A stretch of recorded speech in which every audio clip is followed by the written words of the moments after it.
everyone. Hey, what are you even doing? I'm the one with the wig. Where'd you even get that from?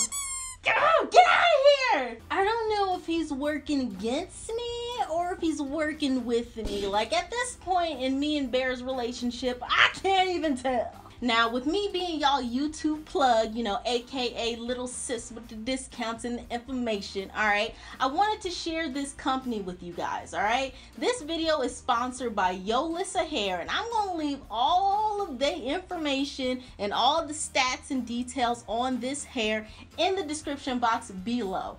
Because this hair is super duper inexpensive, alright? It's inexpensive, y'all. So I wanted to give you guys a video on an inexpensive hairstyle and on a hairstyle that you can do at home, that you don't need a stylist, you don't need nobody to help you with. All you need is a few quick tools, and you really don't even need that much knowledge. All you need is the tools and this video, because your girl gets in there step by step. Now, without further ado, so when creating your wig, you are going to want to bleach the knots, okay? So I have my styrofoam head here, and I really highly encourage you to get a styrofoam head or one of those leather heads that you can actually place the pins in, because a plastic mannequin head, you cannot do that because it's plastic. So basically, I'm going to be taking my frontal and pinning it into place on my styrofoam head. Now, like I said, when you first get your frontal or your closure or your 360 frontal, you're going to want to bleach the knots. And the knots are at the ends of the hair strands. The knots are what connect the hair strands to the frontal, or aka the lace. Now, you're going to want to bleach those guys. That way they become kind of invisible to the eye, because right now they're just black little knots. And in order to do that, you are going to need bleach and some gloves, because girl, bleach freaking burns. So you're really going to want to put on some gloves. The purpose of this tutorial is to do it right the first time. If you don't have gloves, you're going to be pussyfooting around trying to get this thing bleached. All right, just get some gloves, and get some gloves that fit too, because I don't know, I thought I had like girly hands, but apparently I have mannish large hands. All right, so get some gloves that fit. Now, in order to get this bleach rolling, you are going to need a mixing bowl of some sort and a brush. Now, if you don't purchase the mixing bowl, at least purchase the brush. It's going to make application a lot safer and a lot easier, okay? Now, I'm going to be using Clairol's BW2 powder lightener, all right? And I'm just going to be taking 3 scoops of this. Now, don't be afraid. 3 scoops, 2 scoops, however many you want to use is fine, but I'm going to be using 3. And I'm also going to be taking Salon Care's 40 volume clear developer. Now, the mixing portion is where a lot of people who are bad at math like me get a little bit afraid. Y'all, let me tell you, you're just going to be pouring enough developer in there, and I highly recommend pouring a little developer at a time, okay? Don't just pour a crap ton, because you are going to need the consistency to be pretty much a thick paste. All right, I know people like to say, oh, ratio 1:1 or ratio 2:3 or whatever the ratio is. All they're basically saying is use equal amounts. That way you can get a thick paste. All right, and I recommend the best way to get equal amounts is by pouring a little bit of developer in at a time. Now, the paste or consistency that you want is basically to a point where when you pick the paste up with your brush, it doesn't slop down, okay? You want it to pretty much stick, all right? The reason for that is when you go to place this onto your frontal, you want it to be a smooth application, but you don't want it to be liquidy enough to where it seeps through down the lace to your actual hair, okay? If you do that, you're going to end up bleaching the hair, and it's going to look not the way that you want it. Put it this way, if you wanted all black hair, the roots of your hair is going to be like this light brownish color, and then the rest of your hair is going to be black. So you want the paste thick enough to where it does not seep down. And just to let you know, I am using a very minimal effort to get the bleach onto the frontal, okay? I'm not pushing it in, I'm not scrubbing it in. All I'm doing is tapping and spreading, okay? That's the kind of consistency that you want to be able to work with. Something that is spreadable, something that isn't liquidy. You want a nice thick paste, okay? Take a look. Oh, and if you see that the paste is a little more on the grainy side than originally what I mixed together, that was just because at the last minute I added a little bit more powder lightener, which I did not need to do. Now, I did let the bleach sit on there for about 30 minutes. And this is my outcome. Do you see how it's kind of like see-through at the bottom? Well, that's what you want. That's what we're bleaching the knots for, is that look. Now, it did come out a bit brassy / coppery, and for my skin complexion and the color of my scalp, that's just about right. But if it's not for you, if you're maybe of a darker skin tone or maybe of a whiter skin tone, I don't know, you can throw a bit of a color corrector in there, and that's just, it's like a little dropper of purple, and basically it will take that brassy tone out. Now, I did go ahead and wash the bundles, and mind you, this is just straight hair, but look at it. It is so pretty. Now, this is what it looks like when it's wet, because in my personal opinion, I don't like to straighten my hair. I don't like to really do anything to my hair. I like my wigs to be very minimal. So I like to know that when my hair is wet, or should I say when my bundles is wet, I can still walk out the house and look good.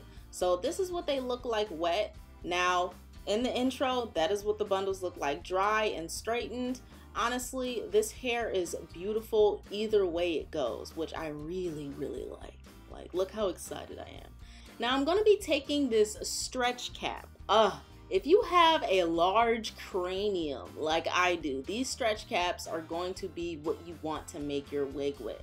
Now, honestly, I used another stretch cap from a different beauty supply store, and bro, it was so large. It was perfect. I really wish I could have got that one for you guys. But anyways, I'm going to be taking this High Temp Project Pro glue gun by AdTech. This was like $6 or $5 at Walmart. And with that glue gun, I made sure that I bought the correct glue sticks that go with it. So if you get that one, these are definitely the ones that go with it. Now, before you get to doing anything, you want to make sure that your wig cap fits. Did I really just put that on inside out and I'm waving like it's okay? Great. Oh, so embarrassed. Once you see that your wig cap fits, you are going to want to take that gorgeous frontal that you just bleached and make sure that that fits as well, okay? Because like I said, some of us have large craniums, so these frontals might fit perfectly, and then some of us have really small heads, so of course the frontal will not work for everyone, which is why you want to make sure you measure it out. Now, since I have a big head, honestly, I don't need to do any cutting to this frontal.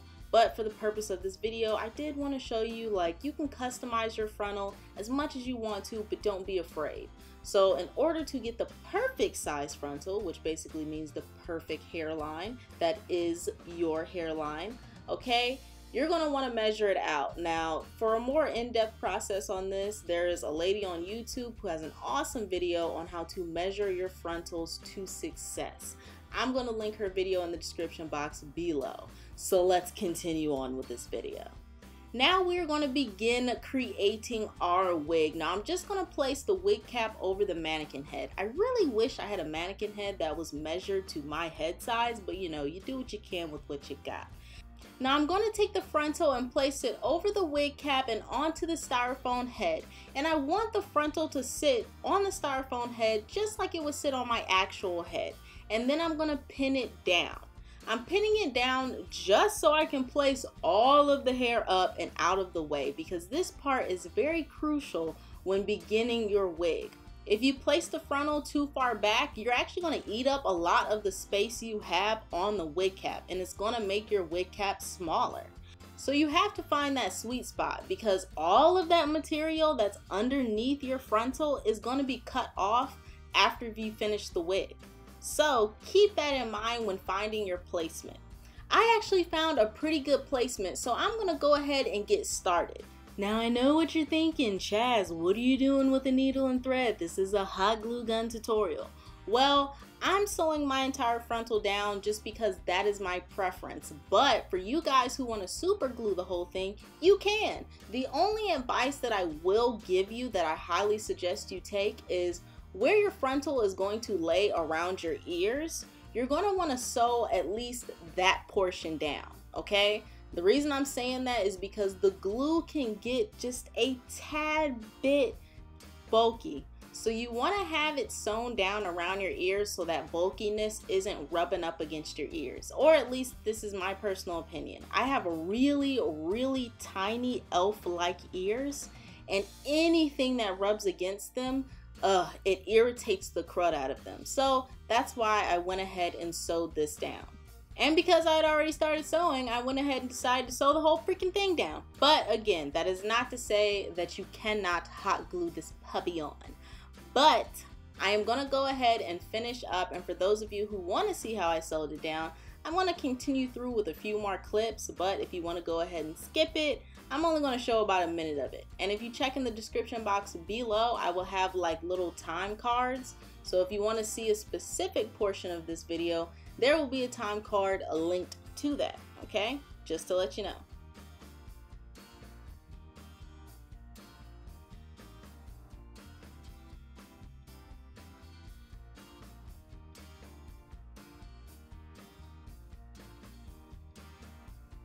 Now let's start gluing. Now I really want you to take a note of how I am not starting my first track from the end of the frontal to the other end of the frontal, okay? You see how I'm starting it in the middle? That's what you want to do because that mimics more of a natural hairline than starting it from, you know, ear to ear or from end of frontal to end of frontal, okay? And then I'm just basically going to fold that track on itself and then start a new row. And when I start this row and I get to the end, I kind of extend it a bit farther because, as you know, the nape of the neck, it kind of like progresses up. So I really wanted to mimic that to give it a very natural look when I put the wig on. Also, as you can see, I'm placing the tracks very close to each other just because this is my longest bundle and I really want to make sure that I fit it on there and that my hair at the back is as thick as possible. I don't like my hair to be very thick in the front. I actually like it to be very thin. That way, you know, you can really get a good look at my face, I guess. But for the back of my head, I like to pile on the bundles. And once you progress this up, you'll start to reach the ends of your frontal, and that's perfectly fine. Just keep going. I'm telling you, making this wig is super easy. You can do what you want, and you really can't go wrong. You really have to like destroy your wig on purpose for this not to work. Now, when I get to the top of my frontal, that is where I start to measure and cut tracks.